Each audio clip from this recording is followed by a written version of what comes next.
and figure negotiations are going to start.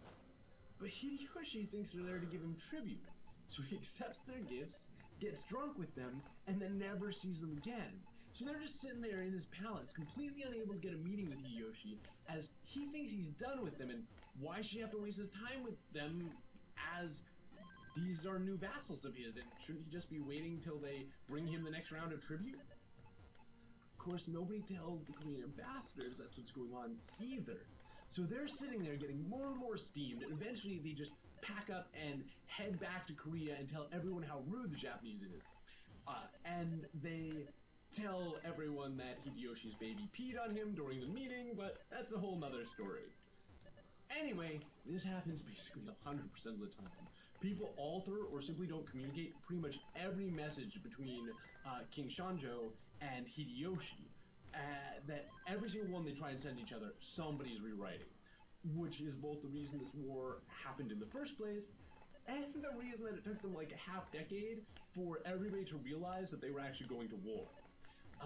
But once they figured it out, all of those strengths and weaknesses we talked about in episode 2 become starkly clear. Remember Yi Il, the man who brought Admiral Yi up on charges in episode 1? Well, he was the guy who basically does the massive wave of losing that Korea gets into the outset of the war. He was the guy in charge of the land forces for Korea when they got rolled back to Seoul in a month. So the corruption, the fact that Korea is left with an undisciplined army and incompetent leadership immediately shows on land, as does the veteran nature of Japanese forces and their adoption of firearm technology. But on the sea, it's almost the reverse. And Yi's genius is that he sees this. The Japanese don't have much experience fighting at sea because they've been locked into civil war, which means that if he can just train his troops, he'll have comparable or perhaps even superior forces. Also, and this is the real kicker, Yi recognizes that with his superior naval cannon, he can outrange the Japanese, which fundamentally changes how naval warfare is done. Up to this point, naval warfare in Asia has been about boarding. It's basically a land battle that happens to take place on ships. And that's what the Japanese come prepared for. But Yi makes it about cannons, about sinking ships. And this is why Yi gets away time and time again with almost no casualties. His ships have more cannon on them, they have better range, and he studies the waters to make sure they can also outmaneuver the Japanese. Additionally, his ships are made of more solid wood, and so they're better able to take cannon shots from the Japanese ships, further tipping the odds in his favor. And he's inventing this new type of naval warfare as he goes, which brings me to turtle ships. The language got changed a bit as we were editing the scripts to make it sound more like he invented them whole cloth than he did. There's a historical record of something called a turtle ship existing earlier than this period, but completely disappearing from the Korean Navy. The turtle ship that Yi and his officers designed and commissioned is almost certainly radically different than the older model. But it's not unlikely that they took some of the fundamentals, like having a covered deck, from that original inspiration. Oh, and I think I've mentioned it, but before this, Yi never commanded a naval battle, right? So you know how in episode 3 he's poring over charts? That's because he knows nothing about the waters around Korea. All that crazy stuff he does with positioning and currents later on, he taught himself that as the war was going on.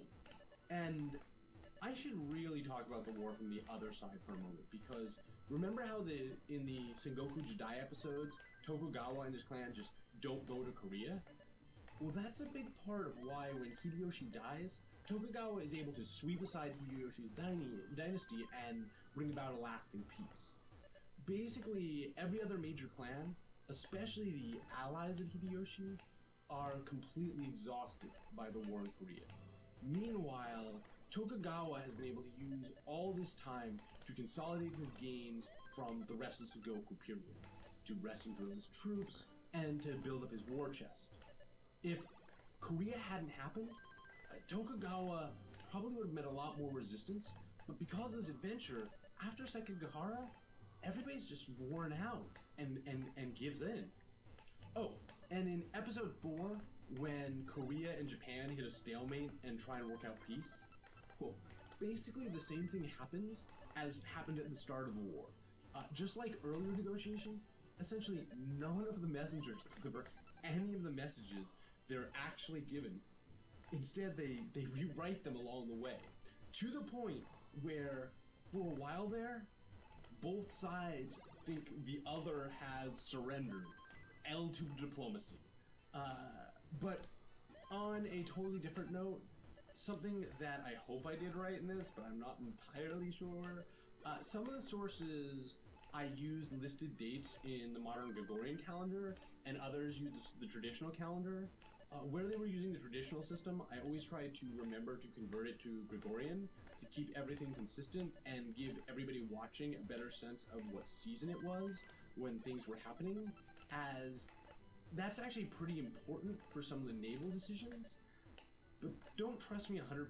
I'm like 95% sure I got all of them, but the two systems are out of sync only by a handful of weeks, so you might want to double check. Back to matters at hand. Let's talk about episode 5, when Hideyoshi dies. Remember how everyone is like, let's leave Korea? Well, theoretically somebody found Hideyoshi's will when they were having that discussion, and of course, it commanded them to do just that as his dying wish. But on the list of pretty clear historical fakes to provide someone with political cover, that ranks fairly high on my list, which is why it didn't make it into the episode. And when one of the Japanese ships slipped through the Korean lines, one of my books said that they actually just asked to be let through as a messenger boat, and the ship who intercepted them just sort of said, seems reasonable, and let them through. It was a really detailed account, so it was detailed enough that it seemed sort of credible, but not enough other sources corroborated it, so I couldn't commit to putting it in, but it is an interesting anecdote, so I figured I'd throw it at you. Additionally, on that line, Yi's son or nephew wearing his armor might also be apocryphal because it was only mentioned in some of my sources, but basically every source I read mentioned that no one, including people on his own ship, realized it wasn't Yi until after the fight, which makes me fairly confident in putting them wearing the armor in, because otherwise, how could people not know? Swedish record on 19 starts. Finally, I have both 18 and 19 again. Let's go. Let's go.